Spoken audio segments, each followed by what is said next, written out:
Welcome back, 8:44. If you are looking for something fun and different to do this weekend, Salt Lake City is about to light up the sky. Yeah, that's right. Illuminate, light takes over Librar Square Friday and Saturday night. Let's get out to Kristen now, who is talking with Faye Creech from the Utah Arts Alliance and one of the artists there. Kristen. Yeah, it's going to be really exciting. I've been just talking and hearing about it, and I'm really looking forward to seeing how this turns out. I'm here with Faye. You're with the Utah Arts Alliance. Tell me a little bit about Illuminate.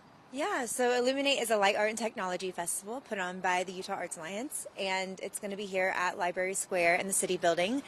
We have projection mapping happening on the city building. We have about 18 art pieces that are going to be illuminated and around the space, as well as like a main stage with music, DJs, local talent. We have the silent disco happening Saturday night, so come on out. It will be really good. Yeah. And who is this event good for? Families?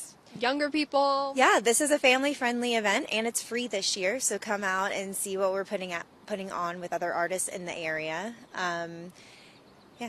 Awesome. And this has been hosted previous years, but what's new this year? What are you most excited about seeing?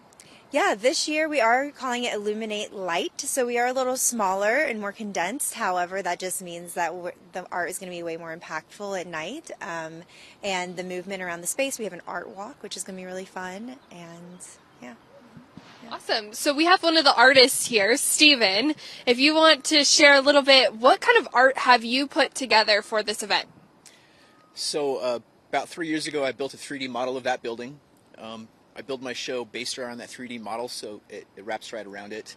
This year I'm working with a lot of particle effects. I made something that's a flock of birds that's going to be flying in front of the building, casting shadows as well as effects where the time of day is changing. You can see actual shadows moving across the building. A lot of surprises. I worked with the architecture of the building a lot, all the different features to make them look like they're moving, and an effect called forced perspective where it looks like the building's opening up like a gate and there's things happening and moving through it.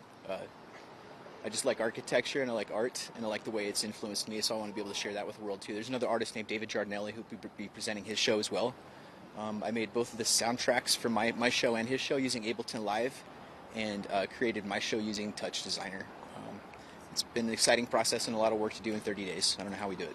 Yeah. Have you done anything to this scale before, or is this kind of a new adventure for you? I've been moving into larger scale installations in the last few years. I did something recently for a national park and a museum. I really like museum exhibits too, trying to do more things like that. The most recent thing I did that was on this scale was something with 8 projectors doing a 360 room. The client wanted something like the Van Gogh exhibit, which I thought was really unoriginal, so I made a particle system that was shaded kind of like the Van Gogh exhibit that was constantly changing throughout the course of the night, so it wasn't just one thing. It was more interactive. That's so cool. And you were telling me you were up late trying to make sure that everything was weatherproof. What's your hope for the audience? We're going to be experiencing some weather, but like, what do you hope that they will feel when they come out here? A lot of awe. Mine's built around meditativeness and self-reflectiveness. Hopefully just make people think, give people a moment of respite to enjoy themselves and enjoy some art.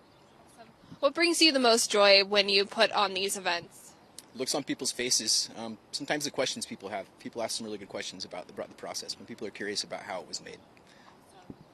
Okay, so yes, this is happening this Friday and Saturday. Lots of different things.